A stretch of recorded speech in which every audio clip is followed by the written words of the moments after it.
Na verdade, são vários rachas, né, que você tem. Por exemplo, o grande líder, ou pelo menos o de mais sucesso da extrema-direita aqui na Europa, que é o Viktor Orbán, da Hungria, por exemplo, ele não está em nenhum dos grupos do Parlamento Europeu. Na verdade, está no grupo dos independentes, ou dos sem grupos. Quer dizer, ele não se alinha nem com o grupo da Marine Le Pen, nem com o grupo da Giorgia Meloni, e a Giorgia Meloni está com os poloneses, com os Kaczynski, por exemplo, eles são muito mais ligados, e a AfD não está com ninguém. É, então, porque as diferenças deles são maiores do que as coisas em comum. A gente ouve muitas vezes no discurso, o que eles têm em comum no discurso é a pauta anti-imigração. Mas mesmo essa pauta anti-imigração, ela tem nuances, ela varia, e nesse ponto era até interessante lembrar da onde vem essa nova extrema-direita, mesmo que fracionada e normalizada, isso que é muito importante dizer, porque isso é um movimento que já vem há mais ou menos uns 30 anos aqui na Europa. E eu te diria que havia 4 principais vetores, ainda nos anos 90, na virada dos anos 90 para os anos 2000, que de um lado, era a Itália do Silvio Berlusconi, né? Você tinha a Suíça, apesar de não fazer parte da Europa, mas que foi uma vanguarda da extrema-direita, que o partido de extrema-direita aqui na Suíça é até hoje, nos últimos 30 anos, o maior partido do país. Mas eles bateram no teto. Já há 20 anos que eles não saem, ou 15 anos que eles não saem dos 26, 30% do eleitorado. E a maioria dos referendos que eles passam aqui na Suíça não passaram no voto popular. Então, e um outro vetor que era bastante interessante era aquele holandês, o Pim Fortuyn, não sei se vocês lembram, que foi assassinado no começo dos anos 2000, que ele, na verdade, ele não aceitava a pecha de extrema-direita, mas tinha um discurso extremamente anti-imigrante.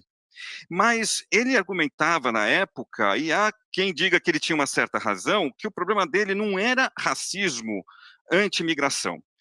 A crítica dele era que os estados europeus, e particularmente a Holanda, não tinha capacidade de integrar os imigrantes que estavam recebendo.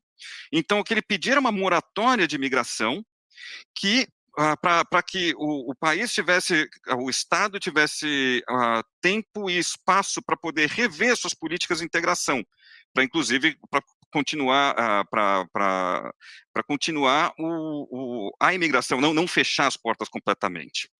Mas enfim, tudo isso veio evoluindo, e tinha, na verdade, desculpa, tinha um quarto, na verdade, que era o austríaco, o Jörg Haider, que também morreu mais ou menos na mesma época, num desastre de automóvel, e Jörg Haider já era um fascista mesmo, era um apologista do nazismo, era aquele hardcore austríaco, bastante, que na verdade nunca morreu, como se diz na Áustria, né? A Áustria tem uma, tem uma história com o nazismo que até hoje não foi muito bem resolvida. Mas o que essas pessoas fizeram foi de transformar a extrema-direita numa coisa que eles chamam em alemão salonfähig, ou seja, aceitável no salão, de bons modos. Quer dizer, não é um absurdo você ter um fascista, um nazista, quer dizer, é uma certa normalização deles. Eles são bem vestidos, têm modos à mesa, são geralmente às vezes de boa família e tal. Então, eles entraram no debate político como democratas, mesmo que tenham uma pauta antidemocrática. Então, esses precursores, na verdade, que levaram onde a gente está hoje, aqui, quer dizer, a coisa se desenvolveu de uma tal maneira que você tem hoje, por exemplo, quando você vê a própria Marine Le Pen, ela quebrou com o pai dela. Essas pessoas que eu estava te citando, elas, por exemplo, elas faziam um corte muito claro com aquele velho fascismo europeu do Jean-Marie Le Pen, do pai da Marine, né, ele representava um fascismo velho, a cabeça dele estava nos anos 50 ainda. Então foi fácil, inclusive, para o Jacques Chirac, naquela famosa eleição, que era ele, o segundo turno das eleições presidenciais da França, de juntar o país todo e, com quase 80%, eles chutaram o Jean-Marie Le Pen para o lixo da história. Mas a Marine pegou a tocha e modernizou. Por exemplo, ela faz questão de se distanciar de qualquer mensagem antissemita, muito pelo contrário, ela se declara, inclusive, uma grande amiga de Israel, o que até é, e, o Delfim dela, o Jordan Bardella, não sei se vocês viram, que é um jovem de 28 anos, que é uma das pessoas, um dos políticos mais carismáticos da França nesse e mais momento. radical que Le Pen, inclusive, né?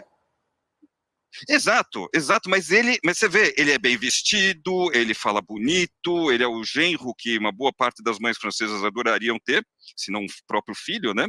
E tem uma coisa muito importante na percepção, se você comparar o Jordan Bardella com o Delfim do Macron, que é que é o atual primeiro-ministro, que também é super jovem, 30 e poucos anos, o Gabriel Attal, que ele se chama. O Gabriel Attal é filho vamos dizer, é filho da elite francesa. Escola particular, Sciences Po, etc. Quer dizer, o fato dele ser assumidamente gay, até um ponto a mais, quer dizer, mas ele é nitidamente, e para a percepção do eleitorado francês, ele é que nem o Macron, ou seja, ele é um representante da elite francesa. Enquanto que o nosso amigo Jordan Bardella, ele veio da periferia. Ele veio, inclusive, de uma das periferias mais barras pesadas de Paris. E diz, inclusive, que os distúrbios que aconteceram nos anos 2000, dos jovens da periferia francesa, etc., marcou muito ele. Porque diz, isso não pode ser o futuro ou a única reação possível para a juventude da periferia. E ele vem mostrar, com a carreira dele, que é possível você sair da periferia e entrar no grande jogo. Né?